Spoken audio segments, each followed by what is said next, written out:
Hello बच्चों, मैं अमर sir.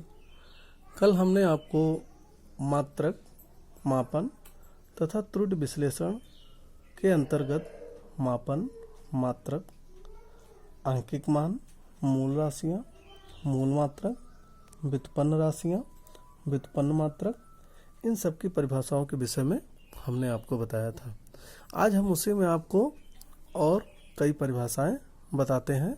सबसे पहले हम लोग परिभाषा देखते हैं यथार्थता, यानी कि इसको अंग्रेजी में हम लोग एक्यूरेसी कहते हैं।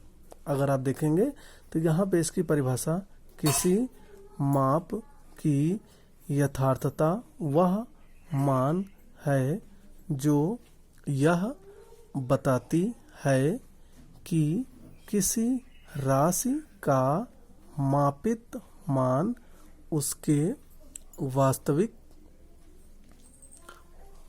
मान से कितना निकट है। अगर आप बच्चों देखें तो वास्तविक मान यानी कि एक पर्टिकुलर वैल्यू दे रखी होगी, कोई भी मान आपको दे देगा, और फिर आप जब उसको इंस्ट्रूमेंट के थ्रू मापते हैं तो वही आपका क्या हो जाएगा, मापित मान हो जाए, यानी कि यंत्र के थ्रू आप मापते हैं।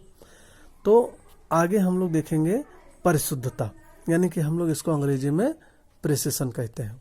अगर आप इसकी परिभाषा देखेंगे तो परिशुद्धता यह बताती है कि वह राशि किस विवेदन अथवा सीमा तक मापी गई है, यानी कि आपने इंस्ट्रूमेंट के थ्रू कितने अच्छे तरीके से उसको मापा है। आगे हम लोग देखते हैं यहाँ पे त्रुटि को अंग्रेजी में हम लोग एरर कहते हैं। अगर इसकी परिभाषा हम लोग देखेंगे तो यहाँ पे एकदम सिंपल लिखा हुआ है कि किसी माप की अनिश्चितता को त्रुटि कहते हैं। आगे बच्चों हम लोग देखेंगे परिभाषा। अगर इसमें आप देख लें तो जैसे कभी भी आपको कोई भी वैल्यू दे रखी है और अगर आप मान निकाल रहे हैं और आपसे गलती हो जा रही है तो जाहिर सी बात है कि आपने त्रुटि कर दिया या गलती कर दिया या आपकी एरर हो गए। उसी तरीके से हम लोग आगे परिभाषा देखेंगे तो यहाँ पे दिया हुआ है निरपेक्ष त्रुटि। निरपेक्ष त्रुटि को अंग्रेजी में हम लोग एब्सोल्यूट एरर कहते हैं। अगर इसकी परिभाषा हम लोग देखेंगे तो यहाँ पे लिखा हुआ किसी भौतिक राशि के वास्तविक मान तथा उसके प्रेक्षित मान के बीच के अंतर को उस प्रेक्षण की निरपेक्ष त्रुटि कहते हैं। अगर निरपेक्ष त्रुटि का फार्मूला हम लोग देखें तो निरपेक्ष त्रुटि बराबर वास्तविक मान, डिफरेंस का साइन लगा हुआ है और यहाँ पे लिखा हुआ है प्रेक्षित मान, यानी कि निरपेक्ष त्रुटि बराबर वास्तविक मान, डिफरेंस, अंतर, प्रेक्षित मान। अगर आप देखें तो इसको हम लोग वर्ड में लिख रहे हैं यहाँ पे delta A N equal A difference का साइन ए एन, यानी कि ये आपका डेल्टा ए एन निरपेक्ष त्रुटि, ए आपका वास्तविक मान, ए एन आपका प्रेक्षित मान हो जाएगा। अब यहाँ पे हम लोग देखते हैं वास्तविक मान। हमने पहले भी बता रखा है कि एक एक्यूरेट वैल्यू, मान लीजिए कि जैसे जी की वैल्यू आपकी 9.8 मीटर पर सेकंड स्क्वायर दी हुई है और उसके बाद आपसे कहा गया कि आपको इंस्ट्रूमेंट दिया गया और आपसे कहा गया कि जरा जी की वैल्यू निकालिए। तो जब आप वैल्यू निकालते हैं तो वही उसका क्या हो जाएगा, प्रेक्षित मान हो जाएगा, जो हम प्रयोग के थ्रू निकालते हैं, यानी कि प्रेक्षण मान। अगर आप देखेंगे, ठीक है ना।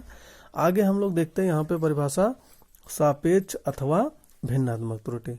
इसको अंग्रेजी में हम रिलेटिव और फ्रैक्शनल एरर कहते हैं। अगर हम इसकी परिभाषा देखेंगे तो यहाँ पे लिखा हुआ किसी भौतिक राशि के विभिन्न प्रेक्षणों की माध्य निरपेक्ष त्रुटि का भौतिक राशि के वास्तविक मान के साथ अनुपात मापन की भिन्नात्मक त्रुटि कहलाती है।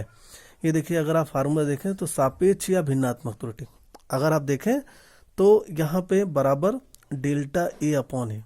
ये जो डेल्टा ए है ये आपका निरपेक्ष त्रुटि हो गई। अगर आप देखेंगे तो माध्य निरपेक्ष त्रुटि हम लोग बोल देंगे, ढेर सारे प्रेक्षणों से निकालते हैं।